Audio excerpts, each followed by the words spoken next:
I didn't know who she was at the time, but like the first thing that I saw was that she just had a bunch of followers. So in my mind, I'm like, okay, she got to be good. She came through down to Houston. She lived in the suburbs, so she had to drive about 45 minutes to me. So you was really the catch. I always say the men the catch, man. I always say we the catch, man. Jonathan Owens ain't really want Simone Biles, is what you're saying. At the time, that's what I'm not gonna... Whatever the dude's name is, he's not representing the team. He's not on plan. He's not a Coretta Scott King. He's not a Michelle Obama. He's not playing his role properly. That's what $1,000,000% what I was going to say. Because I think if you're a partner to a woman like that, you should be thinking all the shit that I just said, which is that how is this going to make my girl look? Absolutely. Like, cool, we have our jokes, but how is this going to look if I say I didn't even know who this bitch was?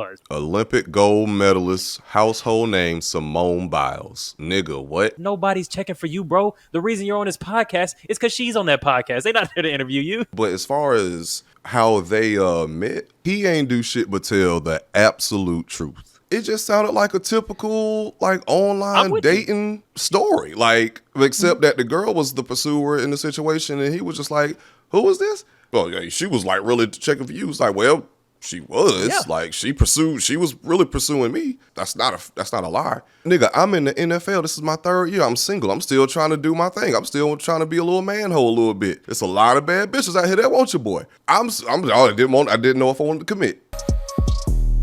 It's a red flag. You're not just this night creature that's just here for murder. Like, you can also build houses, build schools. Just amazing fucking dialogue from start to finish. Castlevania. I feel like, Isaac's whole journey just felt like a philosophical exploration. And, to be fair, it's still like a murderous Hector's action kind of show. But, like, he just... Hector's journey, too. And I'm glad they both got... I felt like they were characters that deserve redemption arcs, and I'm glad they got redemption arcs. I'm glad they didn't get out unscathed. I'm glad they got you see why they became how they became. They still paid for what they became, despite the fact that you saw the reasons, and they got their redemption arcs. I think those were very well done characters. Absolutely. Well, everybody, welcome to another brand new episode of Waving the Red Flag. It's episode number 202. We actually never shouted out the 200th episode, so drink champs applause. Am I the only one? No? Okay. Oh yeah. Sorry. Yeah. Make some noise. Round of applause. Make some noise. That's what's up. All right. Yay. Here we go. We're still doing it. We're still in it. Here we go. Trauma. Let's go. It's Waving a Red Flag, the #1 dating relationship. New Year's resolution, stick to it, goal oriented and Castlevania reference podcast in the entire universe, not just the world. It's your boy Josh. Top 10 of that particular list, actually. Top motherfucking 10. It's Eddie and it's the magnanimous Alvin. What are we talking about tonight, gentlemen?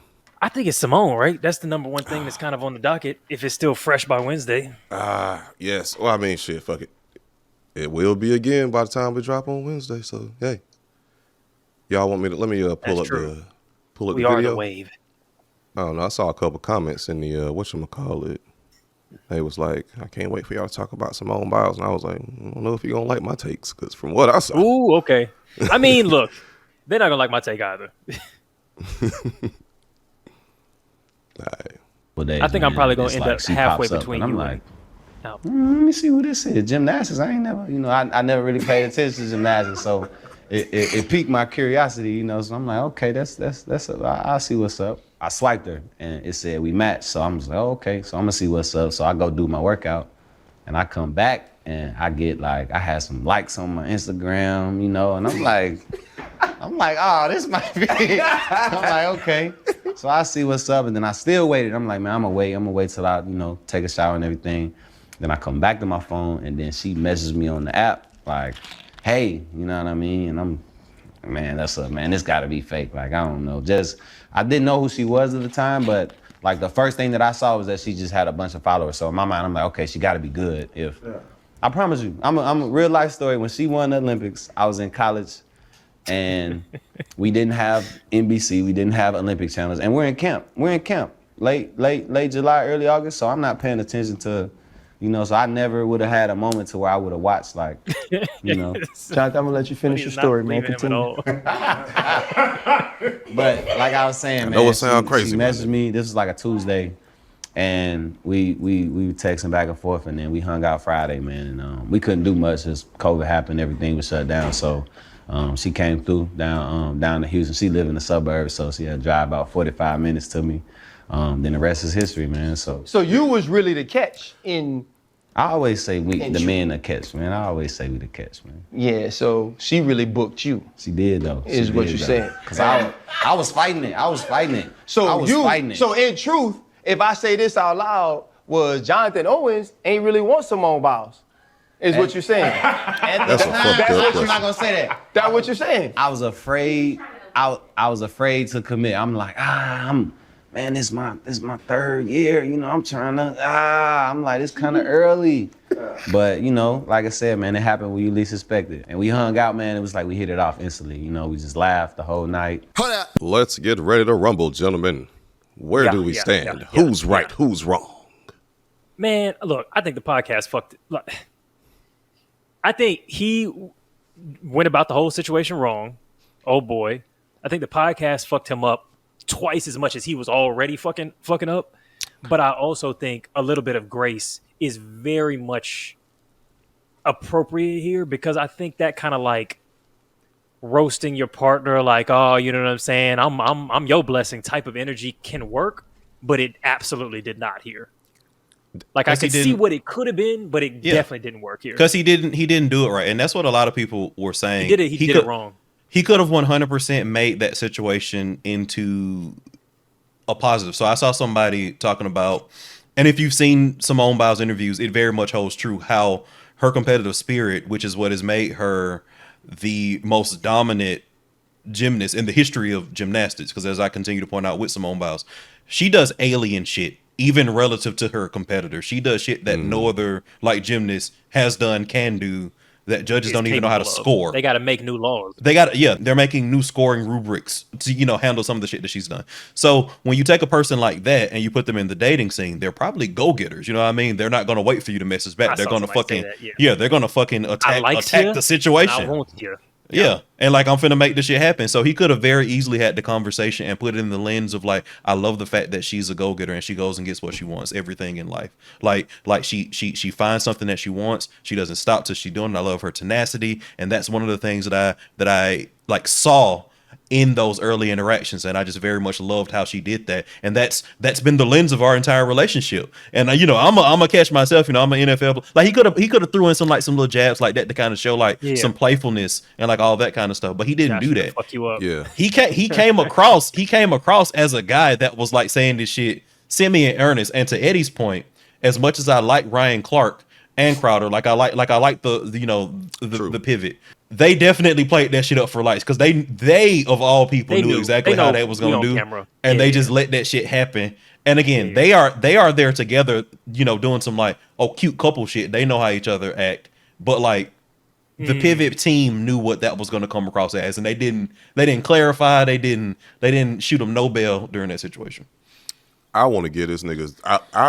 I'll shoot this nigga some bail, because he ain't do shit but tell the absolute truth, like just the bare bones facts, and it just didn't. Well, other than one good. lie, he told one blatant lie. Which one? Yeah. Which one was that? Like he did. Oh yeah, I ain't know who that was. I wasn't watching gymnastics. Are you sure that's a blatant lie? Can we prove? They found like 8 tweets talking about he was watching gymnastics during that year. Now the one bail I will shoot him is that during that initial Olympics, like that was before Simone Biles was Simone Biles. That was during. He probably forgot who she. Like, that's what I'm saying. That was the Gabby Douglas year. That was the But the top. He still did lie about not following gymnastics. Yeah. Oh my! I mean, bro, like okay. A small lie is still a lie. I agree with you. Well, let me just add a little bit of nuance, like just on some nigga shit, right? Just. Who's to say he was watching gymnastics for the actual sport? Maybe he was just looking for some girls, trying to see some booty. I'm just being, because like his tweets was very technical. They were very specific. Okay, cool. He called names. He talked about names. You know, he talked about competitions. Okay, bet. I'll withdraw then. I will withdraw the triple sow cow of here was abysmal. You know, okay, that's crazy. That's crazy. Okay, cool. So, okay, bet. He didn't tell the complete truth, but as far as how they met, it just sounded like a typical like online dating story. Like, except that the girl was the pursuer in the situation, and he was just like, "Who was this?" I'm not quite sure, but whatever. But as far as like, I waited a little bit. Come on now, like we didn't all seen the text right when it came through, and like, I'm gonna take a shower. I'm gonna do some things because I want to be desperate. I want to give it a little time to simmer. Then I'm gonna respond. And it wasn't, and even like when he got set up, was like, "Oh, so you're the catch," or like, "Oh, yeah, she was like really checking for you." It's like, well. She was like she was really pursuing me. That's not a lie. But it was fucked up how Buddy asked him that question though. Like, oh, so you didn't want Simone Biles? That's a fucked up question to ask. And like Alvin was saying, like they played that shit up for likes. And I respect how he answered. It was like, no, it wasn't that I didn't want her, but it was like, no, nigga, I'm in the NFL. This is my 3rd year. I'm single. I'm still trying to do my thing. I'm still trying to be a little manhole a little bit. I'm still trying to play the field. It's a lot of bad bitches out here that want your boy. I didn't know if I wanted to commit. But hey, she got his ass to commit, and if he is a solid, faithful partner, good for her. They make each other laugh. They're a good fit for each other. So the fuck what? Like if it's not like a fairy tale scripted, story, like, or like you spin a story that's kind of like scripted, like kind of like Alvin was saying, because I feel like that's a little bit disingenuous. Yeah, there's a better way to say it, but I don't think so, because I think when he really sits down and thinks about it, I think his actual rationale is close to what I'm saying.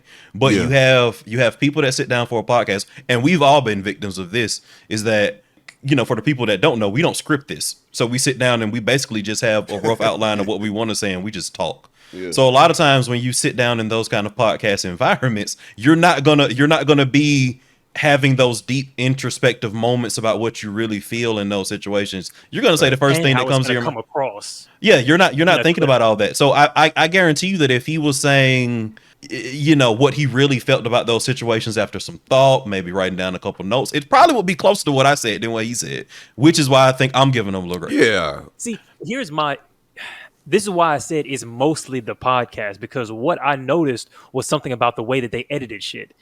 They didn't do any, and I know it's a clip, so it's like portrait mode, but they very much made sure not to cut in clips of them sitting next to one another, so that you can get that energy of like, this is us joking together. The way the edit was done was very much him talking about how she chased him and her doing all these like smiley kind of fawning emotions. And I think that together with the way they cut it all together really presented like an image that just didn't look, it made it look like she was some desperate goofy bitch and he really didn't like her. Like that's how it came across.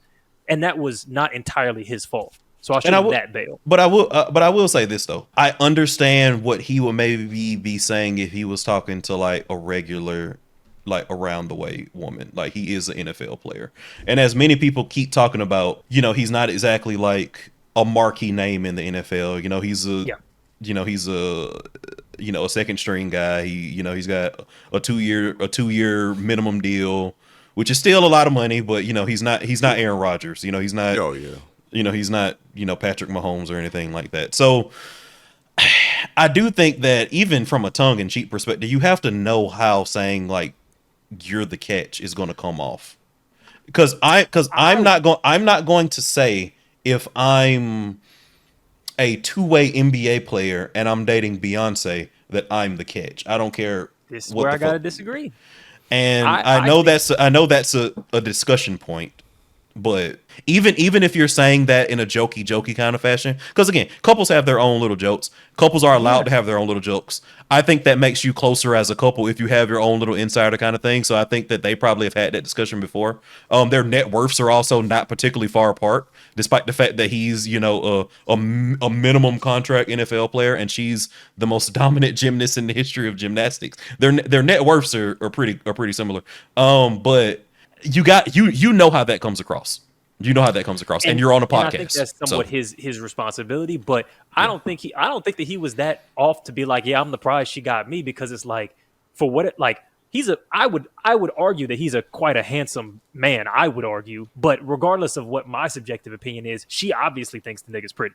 She clicked his message pursued him, messaged him, locked him down, despite the fact that he was like a young 20-something NFL, dude who's about to be out here, being a whore. So whatever it is, she thought he was pretty. She locked him down. What exactly does being the prize mean other than that? Like, what do we even mean by the prize, really, is the question. I don't think that's what being the prize means, but go ahead, Josh. Yeah, I don't know. That's really a question, because I think the whole who's the prize thing is mad stupid. Like, it's a dumb question. It's a dumb way of agreed, but we're talking about it, what it typically means. Since we're talking about it, what do we mean? We're all in agreement on that, but I think the thing is, like, from a social standpoint, especially with the way that, like, especially like women big up each other.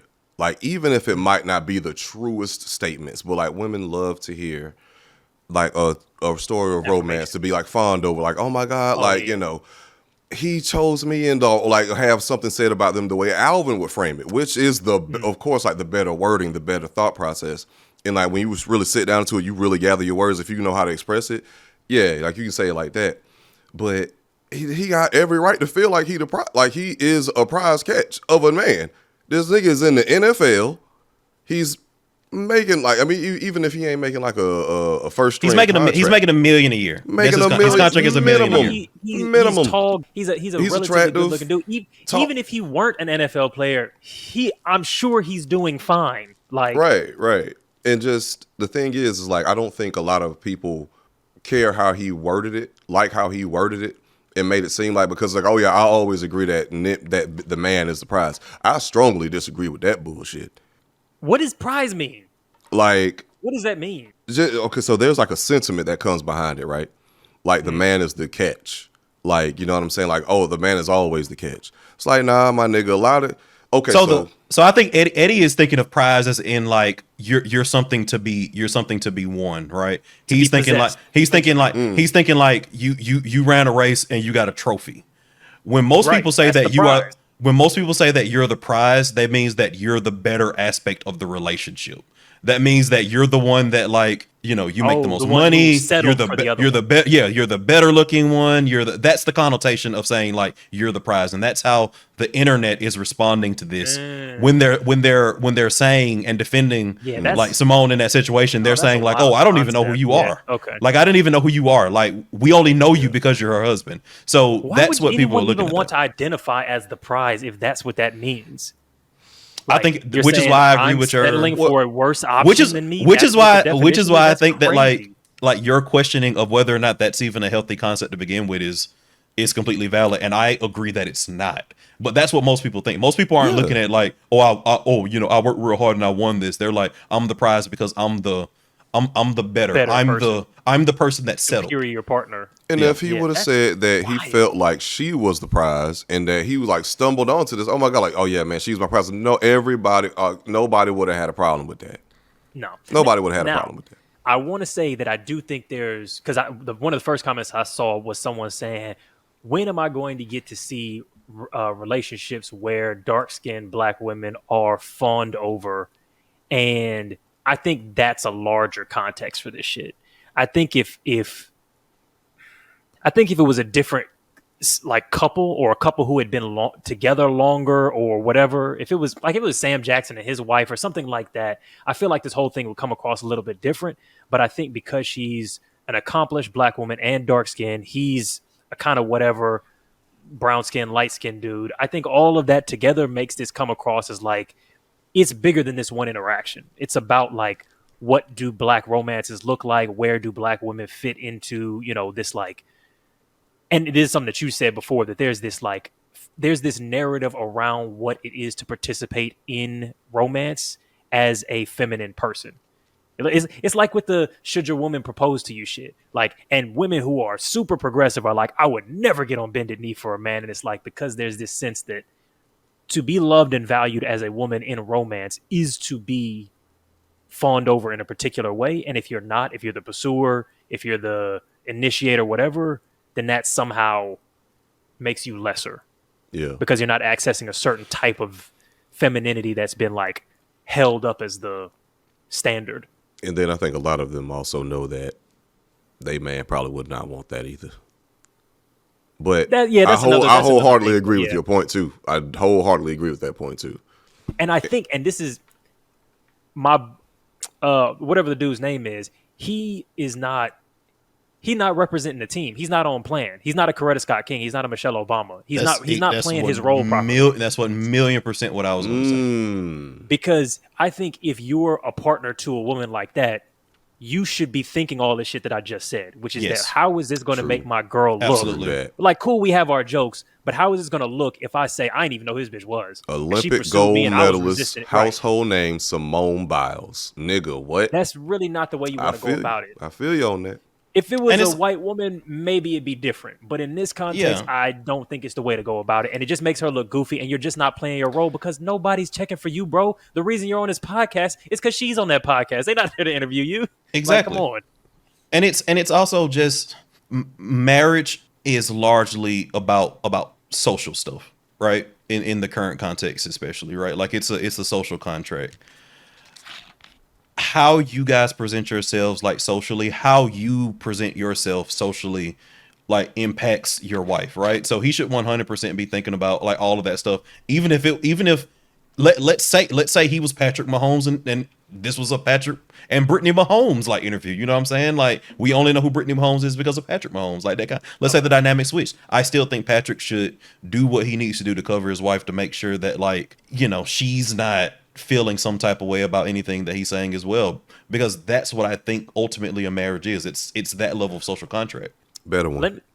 What's Steph Curry? What's Steph Curry? Steph and Aisha Curry. Steph ain't never like put himself above Aisha Curry because of his status. But of course, we all know Aisha Curry because of Steph Curry. But Steph is always there supporting, on brand with the team, even in the public eye at times. She might not have that same energy in certain incidents. She done fucked up more a couple of times actually. Yeah, I was being polite, but you know, like she's caught some bullets here and there. Now let me real quick but what if the genders were a reverse thing? Like I feel like this mistake that Simone Biles' husband made in this situation is a mistake that I actually see women make more often. It doesn't blow up like this, but I see it made more often by women. Because I'm thinking about like the way Beyonce's mother spoke about Beyonce's father. I'm sure y'all have seen that interview where they're sitting next to one another, and the senior Knowles is saying something like, I envisioned the type of man I wanted. I prayed for the type of man I wanted, and I got pretty much that. Is he perfect? Absolutely not. But, you know, he has a lot of the qualities. He has a lot of the qualities that... you just see the, like, hurt and disappointment and, like, desperation in the husband's face. And there's a lot of this, like, I really wasn't checking for them. They really were my type, blah, blah, blah, but they won me over type energy. And I think... in all contexts, that's very weird, dismissive behavior to say about your partner in general, but specifically in public, if it comes across as anything other than like hyper comedic, like satire, you know, Ryan Gosling, and what's her name, type of dynamic. Yeah. What's her name from Gossip Girl? Mendes. Oh, you talking about Blake Lively? Blake Lively, yeah. That's. If it's the truth, right? If it's the truth. You ain't got to tell her everything that's the truth. Yeah, for sure. You ain't got to say everything that's true. So I'm as a guy who like wouldn't be particularly bothered by that rhetoric. Even I agree with Eddie for the masses. I do right? too. Yeah, to make that clear. So like, if my girl said that, I would be like, and yet I'm still taking you home tonight. I would not be cool with that. Like, that's crazy. You got a problem going on. I'd be great with that. You finding your own way home. I'd be great with it because it's like, oh man, like damn, like I won the race. But you recognize that that's not against all odds for most people. Exactly. For the vast majority of people, like that should not be something that is stated publicly. It's like embarrassing. I think Eddie's 100% spot on. I mean, like, bro, like if someone talked about me like that on a grand large stage, it's like, oh, this nigga really wasn't. Yeah, he really wasn't what the fuck I was looking for. He looked a little bit, you know, didn't dress all the best, but you know, I settled for him, and you know, he was the best option that I had. I couldn't really do any better. He just never left me alone, so I took my dad's advice and went with the nice guy instead of the the riskier option that I really wanted. I was really lustful over. And And I do think that's like a larger conversation where I think that like I've had to historically just like find where I fit in with stuff like that, because you know, as I say all the time, like I'm not anybody's physical type. Like nobody, I don't think I'm ugly, but nobody looks at me and is like, oh, that's my physical type. Cap. So I think that I've consistently had to figure out like many delusions. This is the first I one know, that I've right? seen is negative. Anyway, You got so many delusions, but this one is Bro, like go under any like anyway, go ahead. keep it going. Yeah, and I'll say that I read those comments when like they get to me, because I don't read comments unless they like get sent to me. By in your general. other hoes that's jealous. But what telling you typically about- happens is Who is this bitch in the Who comments? was this bitch talking about? Ooh, not Alvin with the nice lineup tonight. whatever. Oh, So what Alvin typically is listening tonight. No, so what typically happens is it's basically a reflection of my intelligence. Yeah, So like what they're ultimately saying is like, they're not saying Alvin's good looking, they're saying Alvin's attractive, and they're saying Alvin's attractive because Alvin speaks like this, he has these thoughts, and like I'm actually fine with that. So like if somebody were to say like, That's oh, not he entirely wasn't true, but he wasn't my type physically, you know, I wasn't feeling this, that, or the third, but like I got to know him and like he's smart. I got to know him and like we got similar interests. I got to know him and he's like that. Like for me, that's a win, and I think that more people would be I don't think it satisfied should with themselves Well, and because- their like relationships if they looked at those things as wins. nah, because here's the but point we've talked but about I agree before, with you, which is Eddie. that if you're I in agree that with you. situation, you should not be highlighting what your because there's a thing we talked about before in abusive, toxic, relationships. Highlighting the things that your partner is not is fucking stupid. It's entirely irrelevant and totally inappropriate. Why are you starting with? Because I could do a laundry list of all the so I think things you're any right. woman I've ever dated isn't. I think you're It's right. insane. I think you're right. Like I So don't she want said, to. "Hey, I don't want to fell in position love what I with him on said as date like 5 because he was brilliant." yeah. That's all you need to say. Don't so I talk don't about how wanna- he's ugly. yeah. That's weird. I don't want to position what I'm saying as in opposition to anything that you said, because I think Fair that enough. everything that you said was correct for the vast But majority. just for you, of it doesn't bother you Yeah. that much, which yeah, is fair enough. Yeah, And that's then all. That's just all I'm saying. Verbally bridge that between what you're saying and what Eddie's saying, and what Alvin is saying is just Alvin don't have a problem with knowing it. Like if there's a private conversation, if they had a Yeah. private conversation, it's like, oh, okay, whatever. Because everybody knows. You know. you know if your partner look better than you. You know what I'm saying? Like, Everybody oh, that's knows, cool. but you Like, don't fine. say Like, it. we have these real conversations. Look, hell, I know her history. She know my history. She, you know what I'm saying? Whatever. But it's different when you get on the whole last stage. When And you're then, on the like, pivot, which is extremely popular, by the way. Like true. you just gonna be So- on there. I'm changing my stance. I'm changing my initial stance. That's That's a little goofy. That was a little Yeah. goofy, but I still want to give him a little You bit got of no grace. media training. Yeah, exactly. That's media training.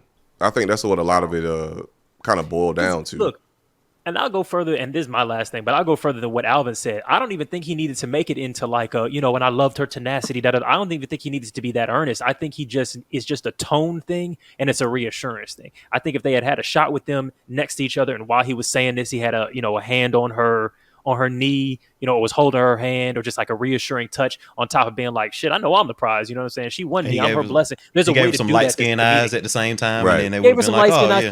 eyes. There's a way to make it work, because you see His like lips, his lips real quick.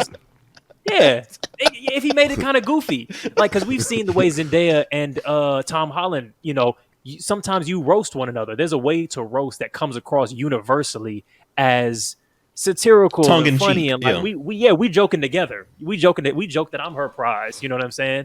I was just a little pretty thing on the app, and she was like, she picked me, and I was like, ooh, like there's a way to do it, and he just made it too earnest, like, oh, I wasn't even checking for her. That's just not the tone to do that if you want to be funny about it. So Yeah, I feel that.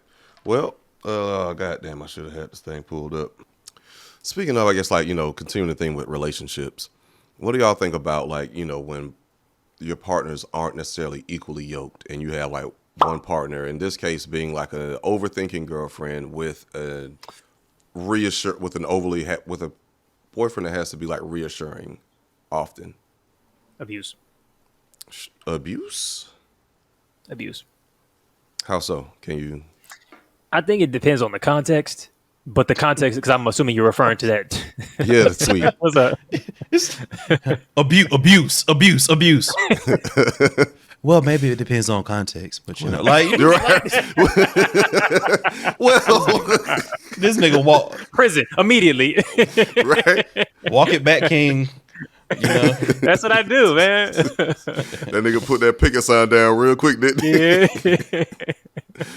Oh shit! I walk in reverse. You know what I'm saying? I'll stand on business and slide backwards from it. moonwalked right out of that shit. Yeah. All on business though. All on business. Yeah, all on business. Moonwalking on business, baby. So, assuming that we're talking about that context, I think it depends, but I think there is that dynamic of a partner who has because when we're talking about overthinking and where you need to be reassured, we're not talking about someone who's just like, oh, I think the markets are going to crash, and a boyfriend who's like, oh no, everything's gonna be like. There's a little bit of that, but what we're really talking about, borderline neuroticism is what we're talking about. Yes, exactly, and we're talking about it specifically, usually in the context of emotional, romantic, and interpersonal insecurity. That's what we're talking about. We're talking about a partner who constantly needs the other partner to commit their entire life and existence to making them feel loved, okay, valued, that they're not being cheated on. And I would say if you've got the kind of trauma or insecurity or neuroticism that requires that, and you're outsourcing the entirety of your adult capacity to emotionally regulate onto your partner, that is so neglectful that it borders on or often does tip straight up into emotional abuse is my stance. It's not a fun time. I've actually kind of had an experience with someone that I've dated who had a lot of anxiety and then like will overthink, especially when it came to their looks and the appearance of their body, like had some body dysmorphia. And when I tell you, it kind of like messes with you in like a couple ways, because one, it's like, okay, like I can tell that even though like I'm doing my best to reassure you, to say how beautiful you are, or like, yo man, like fuck, like those thoughts that you're thinking, like, yo, it's not real. Like I hear you, but no, like you look fine, like you're good, I promise you. Like, and plus like the shit that you're saying, like ain't nobody even thinking about, but it comes up so much and it's a constant thing.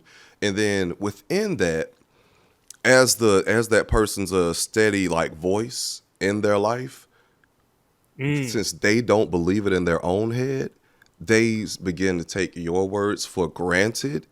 But when somebody else gives them the same compliment or flirts with them or says some shit that validates them, that shit'll fuck you up a little bit, bro. Like I think that's a little bit of like, some abuse in a sense, you know what I'm saying? Because because this is part of what I think is an issue with this, is that overthinking and reassuring are things that I think every partner has and should have as a component of themselves, right? Everybody has some insecurities. Everybody has, emotional, raw, open wounds in their mind and in their heart that their other partner kind of acts as a temporary salve for. You know what I'm saying? You come in from a hard day of work, you and your partner, you hug, you co-regulate, cool. But when you have one partner that is producing all of the anxiety and the other partner who is basically just like a prosthetic limb of like reassurance, it creates this situation where it's basically just no room for the emotions or feelings of the reassuring partner,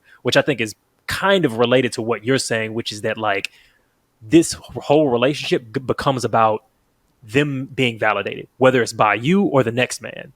And there's no room for your need to be reassured about any fucking thing. And I wouldn't even say like that was like the whole relationship, but I will say like, and this is just me speaking on one particular part. Like this is not to paint this person in like such a crazy fucking. I've been in that same situation many a time, so I feel you. Cool, good deals. Yeah, so you already know, like, but that shit is tough because it's like, for one, when you try to like this is such a damn pattern, and like you have a really bad thing, like you don't want to face yourself and say, hey, good, you're currently like in therapy. Have you talked to your therapist about like what we talked about a few days ago or yesterday? Oh no, it didn't come up. Why not? Like you're in therapy for a reason. Because it's coming up in this household, so why that should be the first shit on the list. Right. I also think that a lot of people go. I mean, and this is a sidebar, but I do think a lot of people go to therapy not to improve just themselves. For vibes. I think they go. I think they go to therapy because they want their thoughts that come from places that aren't pro-social validated. So they spend stories in therapy, and I think talk therapy or even CBT only really works if you work the program. And I think that it takes a lot of work to work the program. I think that's probably like the first step that anybody like really trying to like do the work has to do, is to kind of strip away that need to feel validated and just kind of get to the root of where those antisocial like habits and abilities are coming from. So in Josh's statement, and in that situation, like, no, they're not gonna have the real conversation with their therapist. They're gonna go to their therapist to spin a story to get validated, just like they're seeking validation from others in that same circumstance. It's all about seeking that validation from someplace, wherever they can get it. Well, it'll also be like, you can talk about your insecurities nonstop and never talk about the impact that those insecurities are having on the other people in your life. And you can get through a whole therapy session just getting validated by your therapist. Oh, you shouldn't feel that way. Everything's okay. And have you thought about maybe you're beautiful in this way? And it's like, not a single second was spent on the way that she's, for instance, emotionally terrorizing her partner through those insecurities. So a person in general could just talk about their insecurities nonstop and never get to a point where they're talking about how to manage them properly. So, pro-socially, to not negatively impact their partner. But eventually, if you're going to that consistently, and I do understand that like a lot of times people are in situations where they have to start and stop therapy for various reasons. It's mad expensive, bro. It's mad expensive. It's not always convenient in the rat race of life. Like, you got to live, you got to work, you got to eat, They don't work on weekends a lot of times. You trying to go to a job, like, So it becomes, office hours end at 6. You don't get off until 5:30. Yeah, exactly. and then therapists themselves, especially if you're in areas where like the market for that is particularly tight, like people get up and leave, people switch networks. Like there are lots of barriers to being consistent with that. But the idea is halfway that if you're through an emotional breakthrough, the insurance switch, and you like, oh fuck, Blue Cross Blue Shield no longer covers this. Now it's out of network, and I don't have this money. Like, generational healing is loaded 75%, and then the computer crashed. Yeah, it's all kinds of bullshit that prevents it. But ideally, the goal would be like, you're doing this consistently with like a therapist that like is tracking to this kind of stuff, and eventually they should ask, because eventually they're going to push the issue. Exactly, they're going to be like, yeah, you're dealing with a lot of insecurities. I know you have a partner. How's that impacting you guys' relationship? I mean, obviously they're gonna say it in some way smarter nigga shit than I just said, but eventually that was pretty smart nigga shit to me. But yeah, but that's the danger behind it too, because like, and this, I'm not speaking on this personally per se, but maybe a little bit, but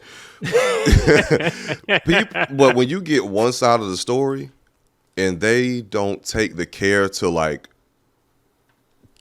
say like try to at least try their best to say like both sides of the story. Like if both of y'all have had a conversation, a lot of times people will just spin their own side of the story, their own narrative through their own lens, and leaving out key details. And then like, so the therapist could be looking at the partner like, damn, they ain't shit. They ain't shit. Or like, he definitely, that could have went better. He could have supported you a lot better. It's like, motherfucker, I fucked up that one time, but for the past 60 days straight, a nigga been there. A nigga been trying. A nigga been lifting her up. And I'm not, again, this is specifically about me, but okay. A nigga named Bosch been here for the last 2 months. But I think the other thing is, and sorry, did you finish your point? Because I'm going in a different direction. Yeah. Okay. I think the other thing is this whole thing, again, just in line with kind of the previous conversations we've had in this kind of through line of relationships and toxicity and stuff like that. I think it also really reminds me of Jonah Hill, because Jonah Hill is an overthinking boyfriend with a reassuring girlfriend in this situation. And I think this constant need for reassurance and a person who is constantly doing that for you instead of you taking responsibility for some amount of your emotions really devolves into a form of control, even if it's a very passive form of control. But I think it kind of, when you have an overthinking partner or a partner who is anxious in a particular way, they can intentionally or unintentionally kind of like train you through negative reinforcement to be smaller or to be less, or to kind of be a constant machine of validation. Because if you ask for something, or if you criticize something, or if you say, hey, this thing that you did, it kind of crossed my boundaries, that you're going to be met with, oh, so do you hate me? Do you think I'm ugly? Are you talking to other girls? And so it trains you over time to be afraid to express needs preemptively. And then this ends up kind of inadvertently controlling your behavior. And it reminded me of the Jonah Hill shit, and it reminded me of kind of this situation. Yeah, I see that. I can get that too. It just sucks because like it's really like up to after a certain point, it's really up to the person that has like, you know, the severe anxiety or the severe neuroses around their insecurities to really figure that shit out for themselves, because nobody else can fill that void for you but you. Nobody else can give you the love that you need to fill that void for you except you. And then no matter how many times you get props or like external validation, that shit don't last long. Yeah. Like you can't fill a straw. Yeah, like it's dopamine. Like it feels good. It's like, oh, you know, I was externally validated. And some things, like I was saying a couple podcasts ago, like there are those moments where like, you know, someone will tell you something that like you internalize it for the better. But a lot of times, that like, usually happens in childhood. Yeah, it happens in child. Yeah. Yeah, I mean, hey, some shit happen in adulthood too, but for sure. Yeah, true. You know, or what even, I mean? or like, especially like I'd say like formative years for me, like when I wasn't like a small child, but like in that like 16 to 21 kind of age range, there was definitely shit that like I'd say that's about right. I'd say up to maybe 19 is where I stopped getting like new, oh, here's a thing that you are type shit, you know? Yeah. Maybe it goes farther for different people, but I would say, that's those like teenage to like maybe early 20s kind of years. Is there like a difference of getting new positive affirmations about yourself relative to your age? Because like if you were to receive like a very positive affirmation, someone were to say something very positive about you when you were like 14 and you internalize it, but they say something positive about you current day, current age, and you're just like, oh, whatever. You know what I'm saying? Like you don't internalize it. Like it's just. So I will say probably just because it's not new shit. Like that's and which is maybe not like a. I don't know. I guess I don't get. And it is like I've already got all the. Concepts. I've already heard it all. Essentially, no one's told me like anything new. I don't think I've because no one's been like, damn, nigga, you tall. Like I've never. That's not some shit that I'm getting in my mid-20s. Like it's not like, oh, I didn't know that thing about myself. It's more like this is further affirming something that I maybe suspected about myself. Yeah. As opposed to being like, I've had this deep insecurity about myself all this time, and now someone told me, hey, you're actually okay. I haven't had that happen. I agree. That's fair. I maybe I've been blessed Maybe in that good, area. Because I had a coworker. I said this on the podcast before, like I was going through like a tough time, whatever, and then like she spoke life into me and then like kind of gave me an idea of like, I guess, some other people's perception or whatever. She was just like, you know, just speaking life or whatever. And I'm like, oh shit, that's what's up. You know, it kind of internalized it, but not like in like some, you know, egotistical fucking way or whatever. But it was just like a confidence boost. It was like, no, okay, I can stand on that. And then, you know, we can continue to grow from there. Mm-hmm. So it can happen at all times of your life. But I think it's, okay. That can happen at any time of your life. The ingredients to it are, you do need people who are in your life that actually know you and then can speak life into you. 2, you need to actually receive that shit. You need to be in a position in life to where you can actually receive it and believe it, and you got to believe it for yourself. 3, be in therapy, like some sort of therapy. Yeah. If it's accessible to you. And look, I mean, I'll even roll back what I was saying a little bit to just be like, I'm not saying that I haven't had situations where I needed a reminder, but like formative, no.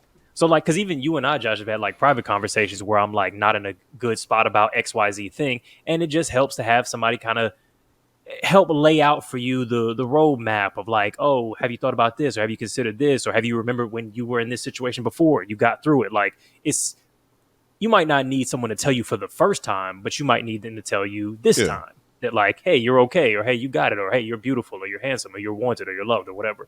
And I think that's a normal part of getting back to the relationship. I think that's a normal part of relationships. But when it comes to the point where your need for validation erases your partner's the space that usually would be reserved for your partner to also have reassurance in the relationship, that's when it gets into the toxic, controlling, abusive area to me. Yeah, because everything is about the other person.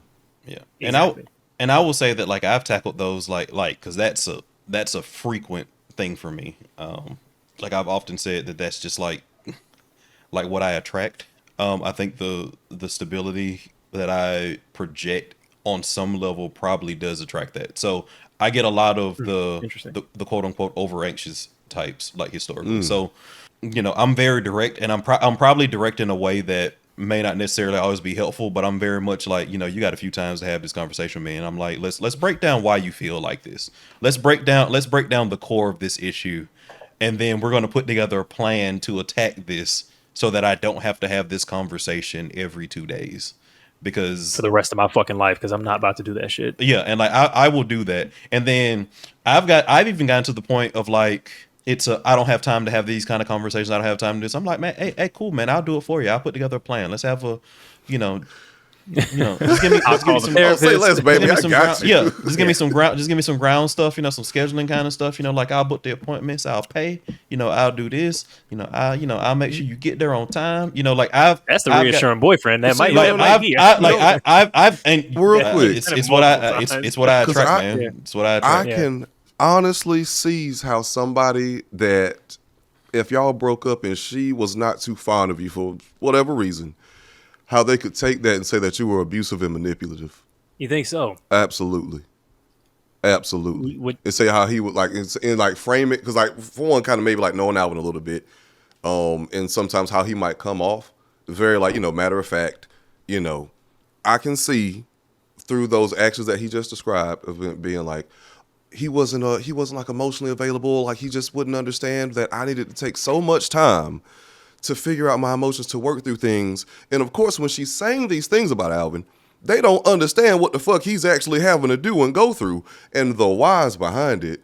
But when when she say, this motherfucker, he made an agenda and forced me to go to therapy, kept me on a schedule, I can just see how they could spin that and frame that into a story. He was a psychological slave driver. Yeah, man. It was there were points where shit was happening and everything that was put in place as a barrier for fixing shit. I just said, I'll just eliminate that. It was simple shit.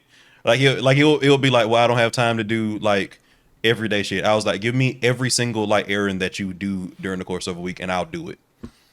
I was like, I'll cook, I'll clean, I'll do your laundry, I'll pick up your dry cleaning, I'll pick you up, I'll drop you out. It was shit like that where I'll I was fill your prescriptions, whatever you do. I was like, every single barrier that you say you have, I will eliminate that barrier if you tell me what that barrier is, so that we can get to the root situation of why I have to have XYZ conversation every single day for 2 years. Those aren't barriers, those are excuses.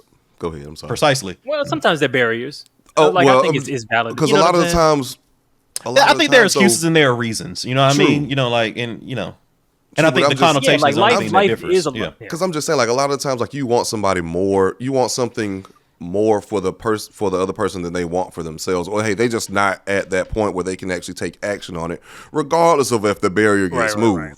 They're just trying to think of a reason why they can't do this shit, that's true. But I think then even if you go, okay, cool, I've removed all the barriers, and now they're trying to think up new reasons, then you're okay, cool. So there's some other reason that you don't want to do this, and so we can have a discussion about that. So I think that's maybe even useful. But see, this is from the conversation that we had about Jonathan Majors last week, Alvin. This is a thing that I guess I'm very curious about, because I think oftentimes with guys specifically, I think having expectations of your partner that require them to, for lack of a better phrase, do better, oftentimes I think can kind of turn into a weird, maybe unhealthy dynamic or something. It can come into you trying to be Coretta Scott King. Yeah. What does it look like to request adjustment and to adjust for your partner? And you kind of said, look, when it comes to the public life, political, representing us as a couple thing, you haven't had to do that, but you have had to do it for things like laundry. Now, what we just discussed to me comes across as an in-between. Those to me are very high level life intervention adjustments that a partner is requesting and pushing for from a partner. Again, I don't think that's necessarily a bad thing, but I'm wondering how you reconcile it, because it seems like we kind of had a little bit of different views on this subject. Yeah, I mean, I think this is a lot different than saying Sure, of course. And I don't want it to devolve into about how it's not done. That's not the point. It becomes a a semantic argument, which we know we will devolve into very quickly. But if I'm having to have somebody, have a conversation about XYZ insecurity based on, say body dysmorphia is something that I've dealt with in the past, right? It's one of those things where I don't view that as something that I need you to fit into my lifestyle for, which is how I interpreted the conversation that we had last week. Okay. It was like, you need to fit into my lifestyle. I'm looking at this more as like, you have the flu and I want you to get better, because that's how I view those sort of like mental health kind of issues in those situations, right? It's like you have a persistent cough that is something that is impacting your health. You're not doing what you should do to, to get rid of that persistent cough. What's the root cause of that? Why aren't you doing that? Okay, question. Let's get that handled. I view that differently than laundry, and I view that differently than like you needing to fit into my life from like a socio-political sphere kind of situation. Because laundry is kind of about the impact that it has on you. So would you say in these kinds of situations where you're going like, look, there's something about the way your mind is set up and the way your life is set up that is unacceptable because it's harming you. And are you saying in these situations it's minimally or maybe 0% about the impact that those behaviors have on you, and mostly just to do with you wanting your partner to be healthy for their own sake? because ultimately, if it's strictly about how it's impacting me, like I can detach, I can leave. I have done that before. Like you can deal with that. That is not a fucking problem. Trust me. Right. It's just about how it impacts you. You can just dip the fuck out and solve that problem easily. Yeah. Okay. Fair enough. Cool. Fair point. Okay. How about the magical Negroes? Yeah, fuck it. Let's do the magical Negroes. Cause I got some, cause. Welcome to the American Society of Magical Negroes. Why we fight white discomfort every day. Because the happier they are, the safer we are. The name needs a little updating, maybe. I'm Lizzie. Nice to meet you. Nice to meet you. She's great. Yeah, I've had a whole relationship with Lizzie now. Because if you don't put Jason first, everyone's magic will fail. I've always felt like it's my job to make white people feel comfortable. Troll away. And I just want to make these white people happy. Crazy. Yo, if you fuck with these white people, nigga, your life is over. Aaron, you ain't meeting your white people happy quota. Shuck and jive. Oh, man. March 22nd. God damn it. You're a Harry. Fucking Harry Potter in the Chamber of Coonery. What the fuck? This is a terrible... Holy All shit. new, March 22nd. Aaron Potter at the Chamber of Coonery. Are you prepared to make your white people happy? No, man. Oof, good lord. It gave this nigga heartburn. Like, what the fuck? This nigga made his acid reflux. Act up. Shit made my whole digestive system act up. Oh my god, bro. I'm really just clowning you niggas for just thinking that movie with that title was going to be anything other than what it actually came out to be. Did you see the original teaser? I did it. Because I think that's like, because first when I saw the teaser, which basically just showed, it didn't show the plot. It just showed that that he was getting his letter from Hogwarts, and there was going to be some magical black people. And to me, it's like, oh shit. I'm like, okay, cool. Because it's a thing we've been asking for ages, which is just Harry Potter with excuse me. Harry Potter with exactly, yeah. We're gonna get demonetized, man. You got a movie. We got to bleep all that, bro. The fucking FD one already been demonetized because he said nigga with an A in the intro. So I don't even know what the fuck they are anymore. That's fucked up. They don't want they don't want us to make no goddamn money. They really don't want us to shine. Like, what's going on? So like, I'm sure there's like a very sweaty like moderator somewhere like, oh, you guys are putting me in a real hard situation, like black excellence or like wokeness. I don't know. Well, it's safer to cancel it. Pay them.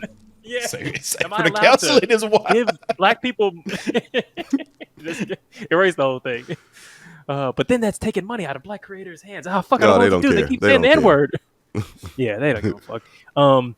But when I first saw it, I thought, okay, this is the high fantasy black film that we've been asking for. Something where blackness is not central to the plot or the struggle. It's just what we're doing. And when I look at the title, magical Negro, that's a film trope concept that's existed for, 30, 40 years or whatever. And so it's like, this is like a tongue-in-cheek playing with it. Like it feels like a very smart title, actually, where I'm like, okay, y'all are doing some clever shit. Kind of like other movies like Idiocracy or that type of shit, where it's like, okay, cool, you're kind of poking fun at the concept while presenting to us.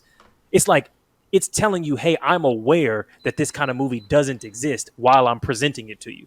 So we were all thinking like, oh shit, this is gonna be a high fantasy black, film about magicians and wizards, and it's gonna be the kind of story that we don't usually get to have. Kind of like Blade almost, sort of was for that, genre. But then they popped out, and the plot is black people who get their powers from coonery.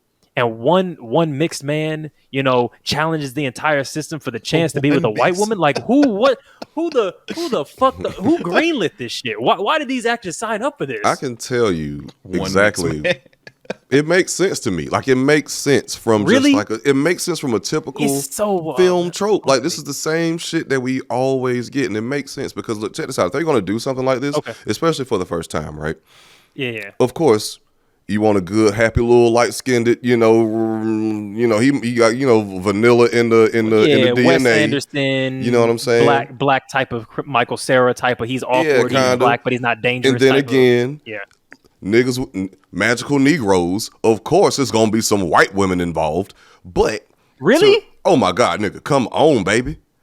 See, warlocks, got that a black warlock definitely got a white woman in rotation. I promise you. A black mage, cause we not in that sphere like that. Because look, I had a cousin that was pro-black dating women from that was living in Florida. Motherfucker went to the West Coast in Boise, Idaho, or some magic shit, and then for sure enough, white woman. Well, what's your logic? To be fair, what else is it to date in Boise, Idaho?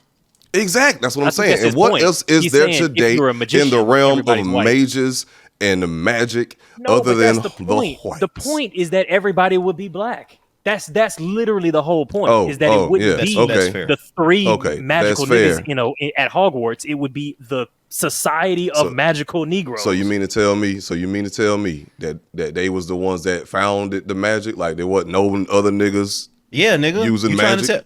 I don't know what you're doing, Josh. Okay, you right. My fault. You trying to say they couldn't have magic in the Kingdom of Ghana and Mali and Songhai? The ones that built the pyramids. How the fuck? Kush didn't have magic. Kush didn't have magic. Come on, baby. Come on now. I'm just questioning things, man. I'm just showing y'all my intellect. I'm keeping my third eye open. I'm always asking questions, brother. Your shit looking kind of closed, my brother. My pineal might be a little calcified. I got some CMOS stuff. Clear eyes. See clearly. I got that CMOS on your third eye. Yeah. I rubbed that shit right on it. Yeah, man. Sub-Saharan African magic, man. That's what this came from, man. Crazy civilization, man. A Nazi. Yeah. Whoa. Right, no, right. That was a good. You got to be careful on the pronunciation of that one. My fault. Right. Shotgun. Whoa. That's like Arnold Schwarzenegger. Yeah. But essentially, like my point was, as far as like that movie is concerned, like why, like in terms of like what you got makes sense is because for one, this is their first time doing a movie like that so overtly could be considered racist towards white people in every single movie theater. So of course, they got to make this shit entertaining for the majority of people are still white. And then you got to give like the black people one. And then because like it's like, who okay, is this movie for? They've created a movie that no one wants to see. Who's watching this? What I'm saying is they can't even say the title. What I'm saying is the thought process behind it. Okay. Of why they thought it would work. I'm not saying that niggas was going to go see this shit in droves. But just why they thought this thing would work and how they got it greenlit was just that, okay, if we're going to make a movie playing on the trope of the magical black Negro, and I'm pretty sure there was multiple different scripts, and this is the shit that got greenlit that was really coonerish. And then, of course, you, come on, like that shit was plain as fucking day. This nigga got to help a white person, so there's your story, your A-line story.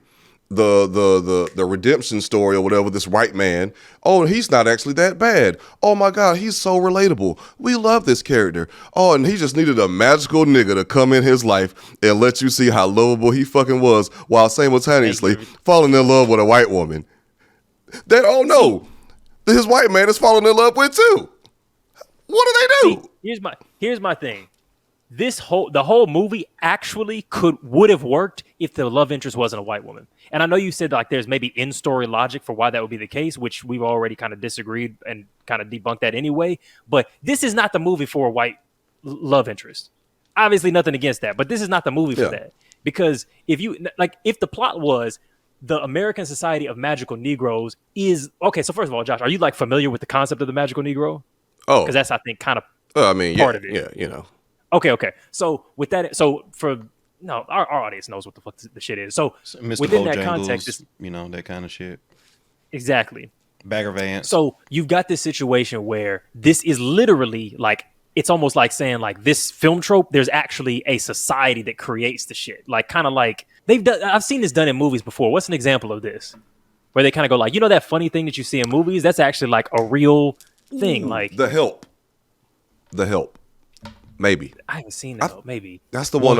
Yes. No. You know what it is? It's like Monsters Incorporated. Yes. It's like Monsters Incorporated. It's Monsters Incorporated. But Josh, so The Help like, is a Magic Negro story. But yes, Eddie, what you were talking about is Monsters Inc. is 100% that. Okay. But it's kind of like, what if all these magical Negroes we see in all of these movies actually were from a real secret organization of magical Negroes that are deployed to make white people comfortable? I make this look good. Bagger Vance, the name? That's actually a pretty funny premise that I think kind of undercuts the white supremacist kind of origins of this idea. Then if you have a new person coming in and going, hey, this is what y'all have been doing, I don't think that's good, which is what happens in Monsters Incorporated as well, right? It's like this idea of creating, of getting our energy from like the fear of children. We could actually get more from the laughter of children, right? You subvert it. But then doing all of that subversion just to get a white woman completely just explodes the whole concept and makes it stupid.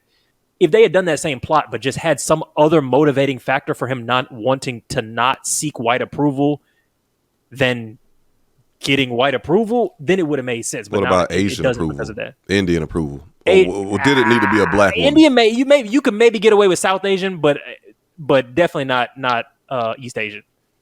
Fair. You could do a little Mississippi masala magic and it could work, but I really don't even think that would be the ideal choice. Like a Tyler, the water girl. Something racially ambiguous but brown skinned. Oh wait, who's Tyler? Make me sweat.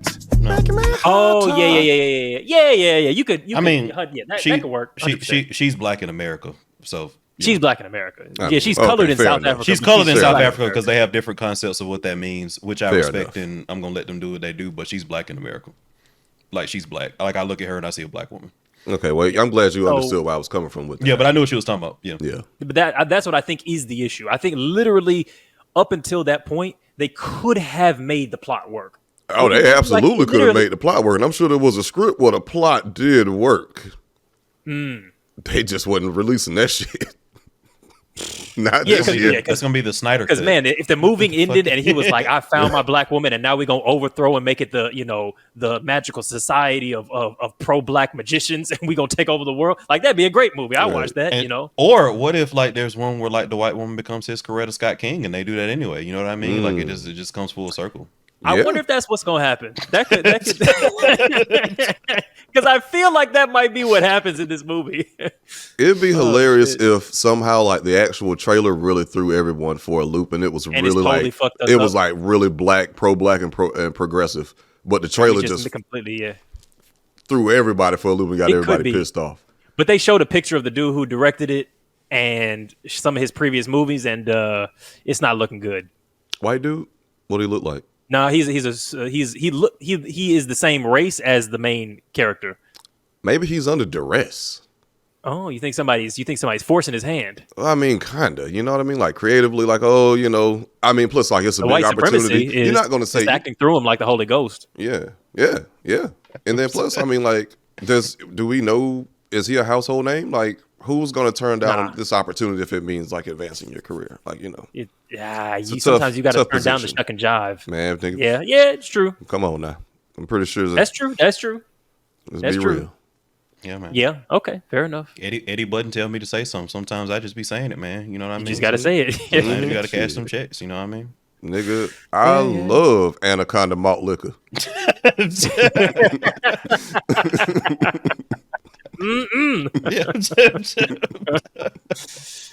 Yeah, sometimes it's like that. Well, he definitely sold out. But the thing is that there's no way that movie is making any money. Like no one would want to see that movie. It's somehow too woke and too bigoted, too black and too white at the same time. Like there's literally for no one. You are correct. Nobody's gonna see it. This shit's gonna go fucking triple lead in theaters, man. Like, you know what I mean? Like, holy shit. Too black, too woke.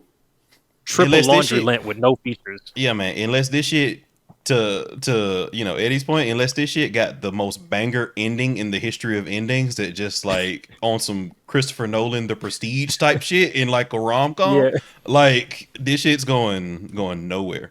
Yeah, there's no way. Yeah, I mean it might become like an occult classic, a cult classic when it hits streaming services. A cult classic is actually a bar. I don't even think you realized that shit was a bar. That was so good, bro. That shit was clean. That was the best shit you just said, and that's a high bar, bro. That was a high bar. That was good. And I don't even know what the fuck I just did, but I'm glad I did. You pole vaulted over your own high bar with that one, bro. That was dope. Motherfucker said Aleister Crowley type beat. Nice. Yo. Oh my God. All right. So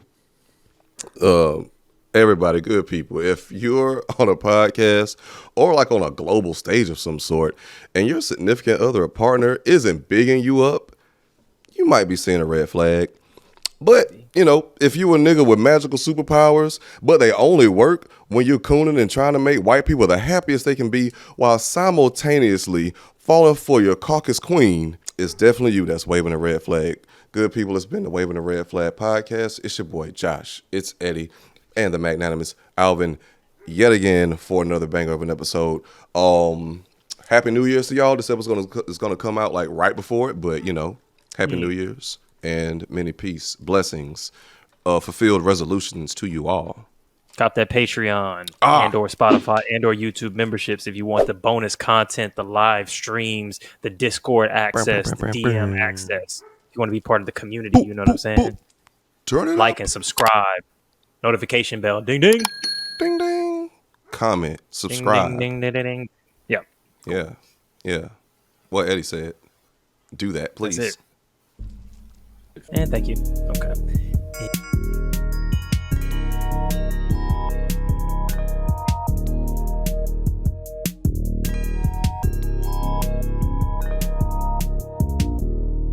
It's a red flag.